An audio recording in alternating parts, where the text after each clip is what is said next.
بسم اللہ الرحمن الرحیم۔ السلام علیکم ورحمۃ اللہ وبرکاتہ۔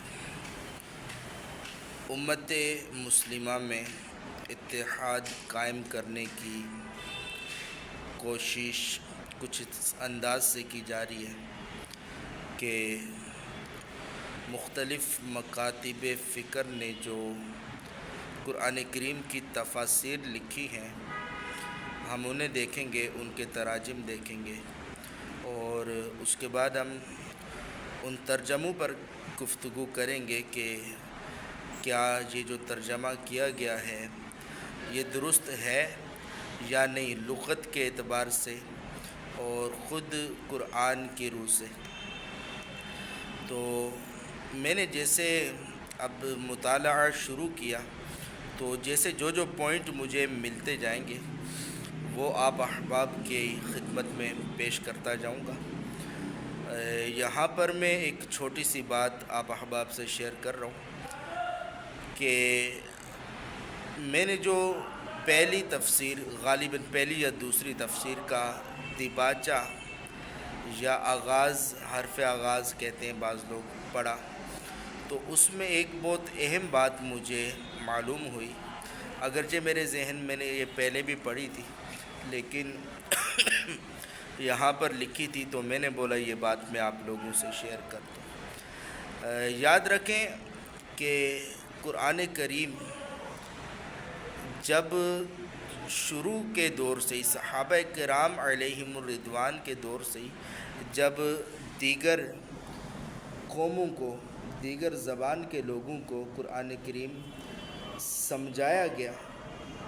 تو اس کے لیے مختلف علوم جو ہے نا ان کا مطلب مختلف علوم رونما ہوئے کہ جن کی مدد سے عجمیوں کو، یعنی جو عربی نہیں تھے ان کی کوئی اور لینگویج تھی، تو انہیں دیگر علوم کی مدد سے، مختلف علوم کی مدد سے قرآن سمجھایا گیا کہ قرآن کیا کہنا چاہتا ہے۔ تو اس میں مختلف علوم تھے، تقریباً 16 یا 17 علوم، یا اس سے کچھ کم زیادہ ہو سکتے ہیں، تو جس میں علم صرف ہے، علم نحو ہے، علم لغت ہے، علم بیان ہے، تو علم کلام ہے، اور علم حدیث ہے، علم اصول حدیث ہے، علم تفسیر ہے، اور دیگر بھی کئی علوم ہیں۔ تو کل ملا کے جو میرے ذہن میں بات آتی ہے وہ یہ ہے کہ یہ 17 علوم ہیں جو شروع سے صحابہ کرام اور تابعین کے دور سے قرآن سمجھنے کے لیے لوگوں کو سکھائے گئے، طالب علموں کو جو دین کا علم سیکھنا چاہتے تھے، جو قرآن کو سمجھنا چاہتے تھے، جو احادیث کو سمجھنا چاہتے تھے، انہیں یہ 17 علوم سکھائے گئے، اور جس نے یہ 17 علوم مہارت کے ساتھ سیکھے وہ قرآن کو سمجھ سکا۔ تو اس سے ایک چیز مجھے یہ سمجھ آئی کہ آج کے دور میں کم از کم ہم جب ترجمہ پڑھیں،